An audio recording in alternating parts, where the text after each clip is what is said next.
Shalom. First and foremost, I want to give all praises, honor, and glory to Yahweh, Bahasham, Yahweh Shai, Bahasham, Rakha Kodash. Double honors to the elders and the apostles of Great Millstone, and peace and blessings to the elect. And today we're going to go into the book of Psalms, the 40th chapter. God sustains his servant.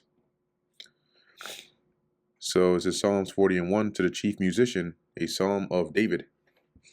I waited patiently for the Lord Yahweh, and he inclined unto me and heard my cry. He brought me up also out of an horrible pit, out of the miry clay, and set my feet upon a rock, and established my goings. So now, an horrible pit or miry clay, is likened onto a dangerous situation, right? A pit that is deep, if you're not careful, you can die in there, and that miry clay. So basically, what David is saying here is the Lord delivered him, right, and set him upon a rock, a safe place, and established his goings. Okay, took care of him, guides him, protects him, and likewise for us. Okay, it says here, he hath put a new song in my mouth. And so, what is that new song? Now, even though David is saying this, he's saying it in the spirit. Okay, and so, likewise, in application to us now, what would be an example of putting the new song in our mouth, right? Even praise unto God. Many shall see it and fear, and shall trust in the Lord. See? So, let's get a precept real quick on the new song. Here in the book of Revelation, chapter 14, verse 3. And I actually start at 1. It says, And I looked, and lo, a lamb stood on the Mount Zion, and with him 144,000, having his father's name written in their foreheads. And that's the elect, right? Not the completion of them, but a portion of the elect. That's 144,000. And I heard a voice from heaven, as the voice of many waters, and as the voice of a great thunder. And I heard the voice of harpers harping with their harps. And they sung a new song as it were, or they sung as it were a new song before the throne, and before the four beasts and the elders. And no man could learn that song but the but the 144,000 which were redeemed from the earth. So what is that song that the 144,000 learned? This doctrine, this truth. It's likened onto a song, and singing it is another way of saying that they're teaching it or speaking it. Okay, so that's that new song, right? He has put a new song in my mouth, even praise unto our God. Many shall see it, right? Are we not declaring, and teaching many? And fear, and shall trust in the Lord. And you have people that are, out there, right, that are of the elect, that are hearing this word, and they're trusting in the Lord. Verse 4, Blessed is the man that maketh the Lord Yahweh his trust, and respecteth not the proud, nor such as turn aside to lies. Okay, let's read this in the NLT. Basically, you abstain from those perverse ways. Oh, the joys of those who trust in the Lord, who have no confidence in the proud, or in those, it's like it says, or in those who worship idols. So like your one second.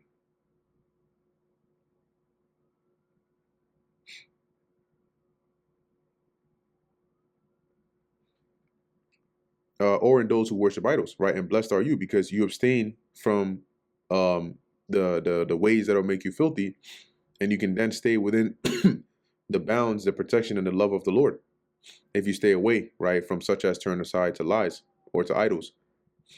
Many, O Lord, many, O Lord Yahweh, my God, are thy wonderful works, which thou hast done, and thy thoughts, which are to usward, they cannot be reckoned up in order unto thee. If I would declare and speak of them, they are more than can be numbered. You see? So it basically, like the the works of the Lord, the wonders of the Lord, as it says, the wonderful works and thoughts that he has to us ward is innumerable. And that's why I mentioned, right, happy is the man that maketh the Lord his trust. It's like hitting the jackpot. It gets no better. Right? They cannot be reckoned. They can't be recorded in order unto thee. If I was to declare and speak of them, it's too much. It's more than I can number. Sacrifice and offering thou didst not desire. mine ears hast thou opened. Burnt offering and sin offering hast thou not required. You see, and here, right, the Apostle Paul quotes the psalm in a reference to Yahushua. Let's go there real quick to the book of Hebrews, and it's going to explain why it said sacrifice and offerings, thou hast not desire in that. Hebrews 10:5, wherefore, when he cometh into the world, he saith, sacrifice, and who is this? Yahushua, right? And what did he say? Sacrifice and offering thou wouldest not, but a body thou hast prepared me. So the Lord didn't want the sacrifice of, bulls and animals. He wanted the sacrifice of Yahushua. So he prepared him a body, right, which Yahushua came on the earth, through his parents, right, Mary and Joseph. And that body was formed for Yahushua to dwell in. And that body was likened unto the sacrifice or the lamb. Okay, in burnt offerings and sacrifices for sin, thou hast had no pleasure. You see that? Then said I, lo, I come, in the volume of the book it is written of me, to do thy will, O God. So going back to Psalm 40:6, it's not the sacrifice and offerings, right, after the Levitical priesthood, the sacrifice of bulls and rams that the Lord desired, but rather the sacrifice of Yahushua. That's why it says, sacrifice and offering thou didst not desire, mine ears hast thou opened. See, now I understand that it's rather the sacrifice of Yahushua. Burnt offering and sin offering hast thou not required. Because at the time when of David, right, during the time of King David, sacrifices were still a thing. Okay, they sacrificed unto the Lord, and it pleased him. See, verse 7. Then said I, lo, I come, in the volume of the book it is written of me. Right, and that's what Paul was quoting. We just read that in Hebrews 10. And that's that. When you go all throughout the Psalms, the law, you're gonna find instances of Yahushua, because it is written of him. Verse 8, I delight to do thy will, O my God. Yea, thy law is within my heart. And what that means is it's constantly on your mind, the ways of the Lord. And that leads you to walk in those ways, right? To meditate in it, to lead you and guide you down the right path. I have preached righteousness in the great congregation. Lo, I have not refrained my lips. O Lord, thou knowest. Let's see what we get when we cross-reference this. We'll see what comes up.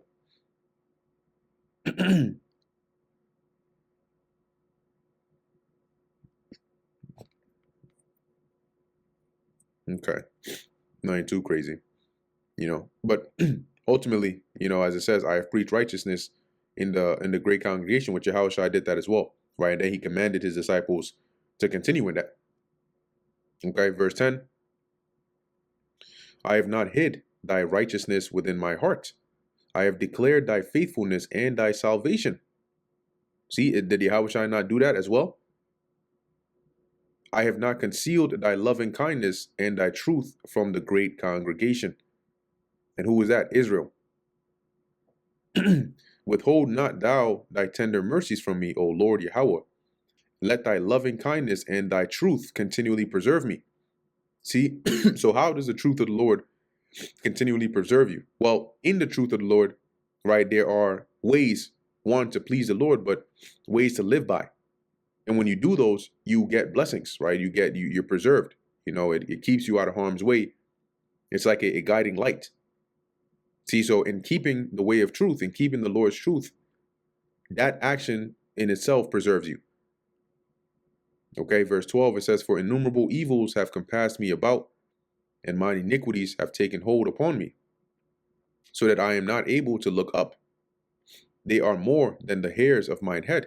So he's saying here, the evils, and the iniquities, right, the the wickedness, the things that I may be guilty of, they're all taking hold on me, right? The consequences of my past actions, and it's so much, it's like the number of hairs on my head. That's another way of saying innumerable, right? Therefore my heart faileth me.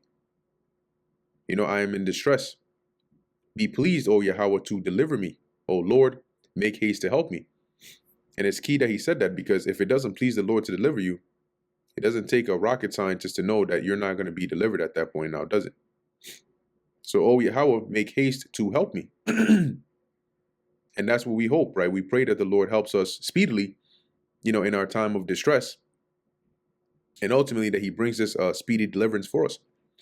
Let them be ashamed and confounded together that seek after my soul to destroy it. Let them be driven backward and put to shame, right? Driven backward meaning, to retreat, to fall back, put them to shame that wish me evil. Okay, and here, this is going to be by the Lord defending, because it's the Lord that glorifies and the Lord that puts to shame. And how are they going to be confounded in judgment? Let them be destroyed or desolate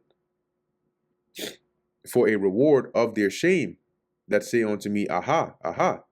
See, so let their reward, the punishment that comes on them be desolation. That mocked me, right? That came after me, that persecuted me, right? Saying, aha, aha. Let all those that seek thee rejoice and be glad in thee. Let such as love thy salvation say continually, the Lord be magnified. All right. And do we not love the Lord's salvation? We think about it day and night. Okay, so I said, let all those that seek thee rejoice and be glad. Let such as love thy salvation say continually, the Lord be magnified, right? Praising the Lord. But I am poor and needy, yet the Lord thinketh upon me. Thou art my help and my deliverer. Make no tarrying, O my God.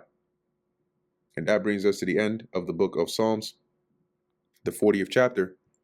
Lord willing, that was edifying to the elect. In closing, I want to give all praises, honor, and glory to Yahweh, Bahasham, Yahweh Shai, Bahasham, Racha Kodash. And until next time, Shalom.